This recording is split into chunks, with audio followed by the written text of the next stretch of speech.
25 जनवरी को बलिया में हुए मुख्यमंत्री सामूहिक विवाह योजना में बहुत बड़ा फर्जीवाड़ा जांच के बाद सामने आया है। जांच के बाद पहली बार बलिया पहुंचे समाज कल्याण मंत्री असीम अरुण ने कहा कि जांच में एक बहुत बड़ा फर्जीवाड़ा सामने आया है, किसी भी भ्रष्टाचारी को बख्शा नहीं जाएगा। बता दें कि जांच में 537 जोड़ों में से 240 जोड़े अपात्र पाए गए हैं। सभी के खिलाफ FIR दर्ज कराया जा रहा है।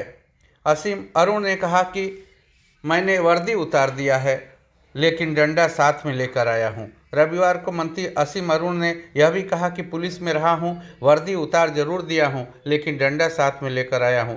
योगी जी ने इसको गंभीरता से लिया है, इसलिए उन्होंने मुझे से कहा आप खुद जांच करिए, कोई भी दोषी नहीं बचेगा। जांच पर कहा कि SP जो कर रहे हैं अच्छा कर रहे हैं, मैं संतुष्ट हूँ। चोर तो पकड़े गए, लेकिन ताला हमारा मजबूत होना चाहिए। अधिकारी दलाल जो दोषी होंगे कोई नहीं बचेगा। मैं इसीलिए आया हूं कि एक एक अपराधी भ्रष्टाचारी के विरुद्ध कार्रवाई होनी चाहिए, कोई ऐसा नहीं बचेगा।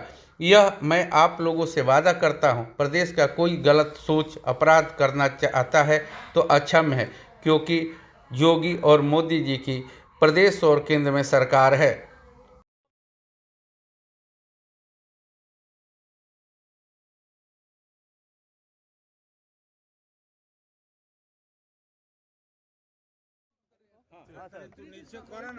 हाँ सर, अरे यार ऐसा ही गुंडे करते हैं।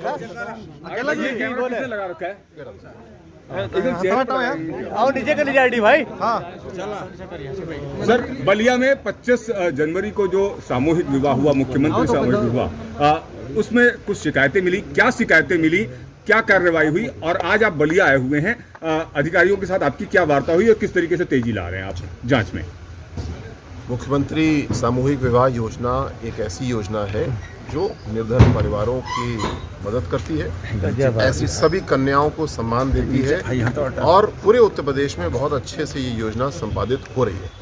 बलिया में एक शिकायत आई कि लगभग 537 ऐसे विवाह हुए हाल में, और उसमें शिकायत ये हम लोग को मिली कि कुछ ऐसे जोड़े हैं जिनकी शादी कुछ महीने पहले हो चुकी है, लेकिन वो केवल इस आर्थिक लाभ को लेने के लिए आवेदन कर रहे हैं और गलत तरीके से उन्होंने आवेदन प्राप्त किया है। इस शिकायत पे एक जांच समिति का गठन किया गया और साथ साथ जो 35,000 रुपये भुगतान किए जाते हैं उनको तत्काल रोक दिया गया। इससे जो बेईमानी हो सकती थी उसको तत्काल रोक दिया गया।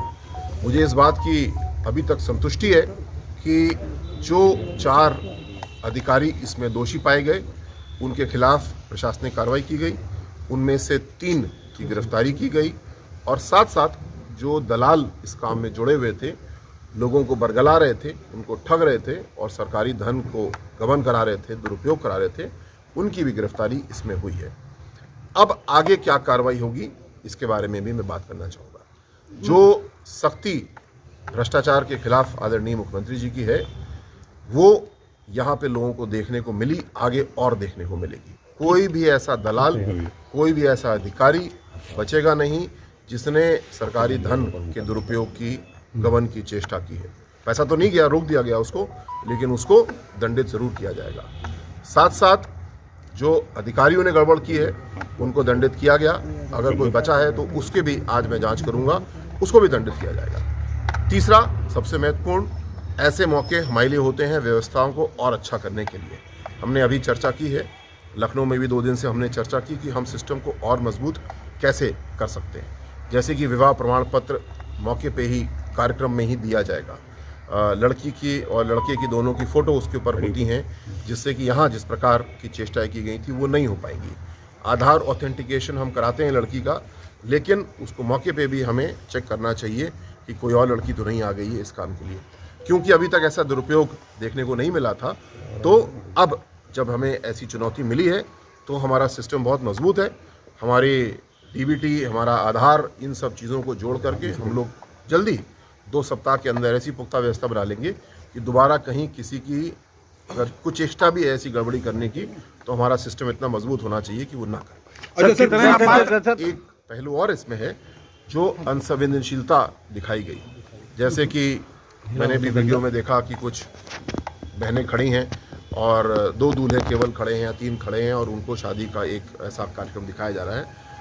ये घोर लापरवाही है, ये हमारी संस्कृति नहीं है ऐसे करना।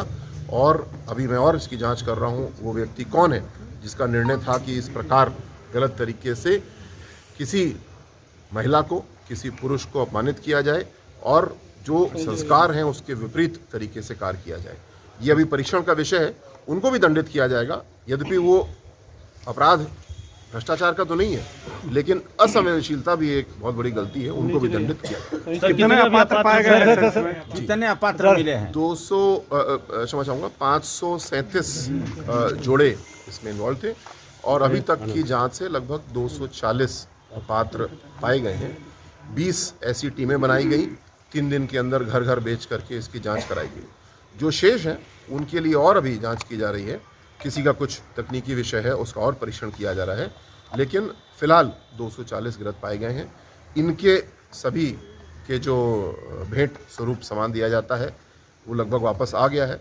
मुझे इस बात की भी खुशी है कि कानून का डर लोगों में है और मैंने सुना कि खुद ला करके वापस सामान ब्लॉक पे दे रहे हैं।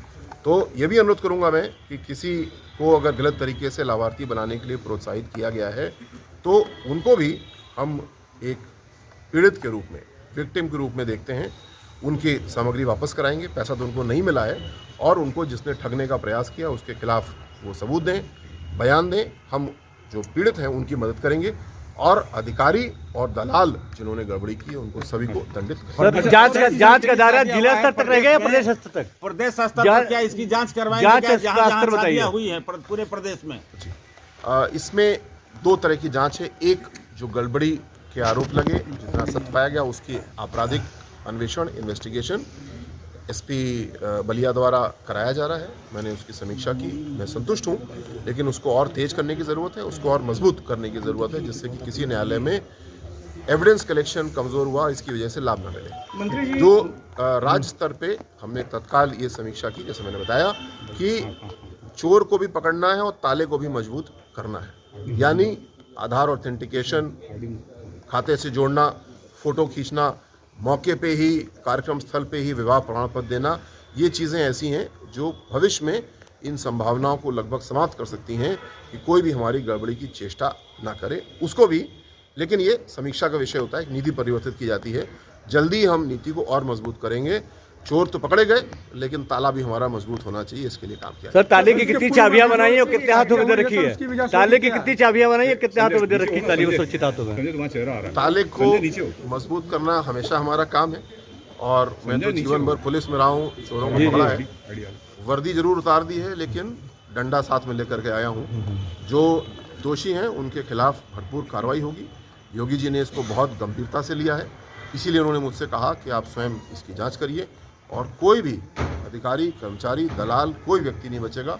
हर एक के खिलाफ कार्रवाई होगी और साथ साथ सिस्टम को बहुत मजबूत किया जाएगा। कार्रवाई होगी।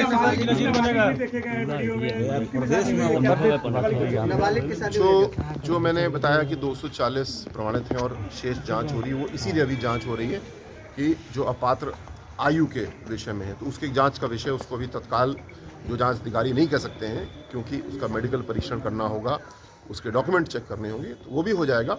और उसके आधार पे पुनः आप इस बात को पा रहे होंगे कि हमारी जांच टीम किसी को भी बख्शने के मूड में नहीं है। और मैं इसीलिए आया हूं कि एक एक अपराधी, भ्रष्टाचारी के विरुद्ध कठोर कार्रवाई होनी चाहिए, कोई भी नहीं बचेगा, ऐसा मैं आपको वादा करता हूँ। कार्रवाई होगा कि जगजीत बनेगा सर?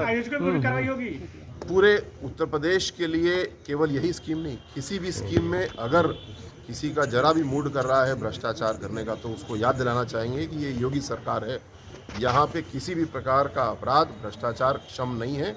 एक अगर रुपए की भी चोरी हुई है तो उसके खिलाफ कार्रवाई होगी। एसडीएम जो होते हैं, एसडीएम उसके नोडल अधिकारी होते हैं, उनसे आपसे क्या कुछ जानकारी? अभी कलेक्ट्रेट में और मैं विस्तृत रूप से अधिकारियों के साथ बैठ रहा हूँ, मैंने काफ़ी सारे अभिलेख भी मंगाए हैं, अभी और मैं गहराई से जांच करूँगा। पुनः कोई भी दोषी बख्शा नहीं जाएगा, हर एक के खिलाफ कार्रवाई होगी और कठोर कार्रवाई। ठीक।